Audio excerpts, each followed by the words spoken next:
Remember when we talked about Donald Trump's embarrassing speech at the NATO summit in Brussels, Belgium a couple of weeks ago?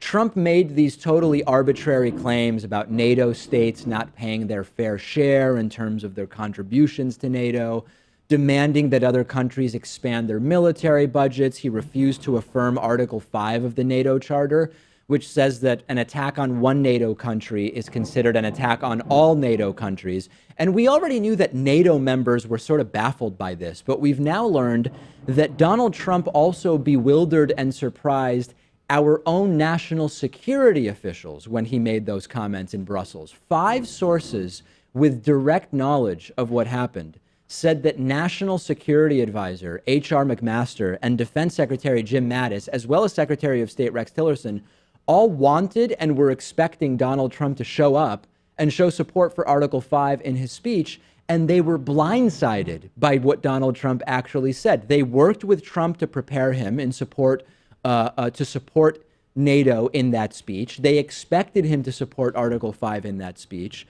and a day before the speech, a White House aide even told the New York Times, oh yeah, Trump's going to support Article 5 in the speech. Somehow, by the time of the speech, Trump instead ended up showing disdain for the institution of NATO. And according to sources involved in the reporting of the story, Trump made the last minute change without consulting or even telling any of his advisors. One of the sources said, quote, they didn't know it had been removed. It was only upon delivery. Apparently, Mattis, McMaster, and Tillerson, who I refer to as the adults in the room, they were trying to get a copy of the speech right beforehand. They got it and they saw the Article 5 thing is gone from the speech. And then it was too late. Donald Trump had changed his mind. And as you know, it seems that whatever someone says to Donald Trump 5 minutes before the speech is sort of what sticks and what he ends up saying. This is a national security issue. And I know that Cobb Fefe is funnier and it makes more headlines. You're talking about a president that is not in sync with the people at the top in terms of ensuring the security of our country.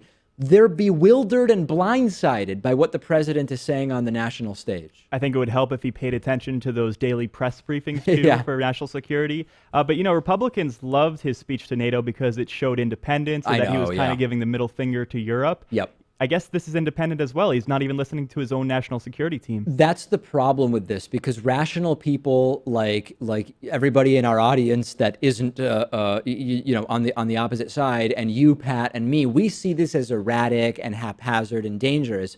That's not how a lot of Trumpists are going to see it. They're going to see this and think, great, this shows that Donald Trump is independent. He thinks for himself. He tells it like it is. He won't be influenced by so-called experts.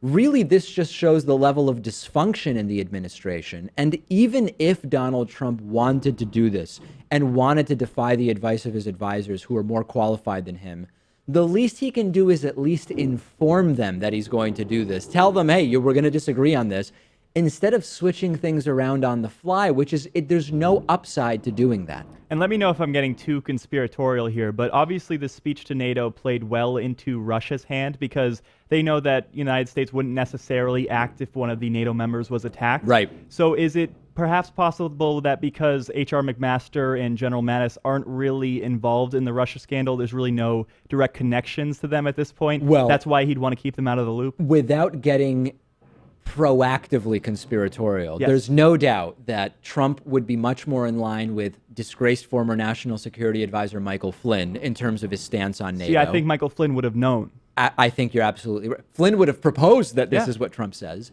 And it's yet another way in which Russia is going to sort of like what Donald Trump is doing, which we've been talking about as well. I don't think it's too conspiratorial to go in that direction. Yeah.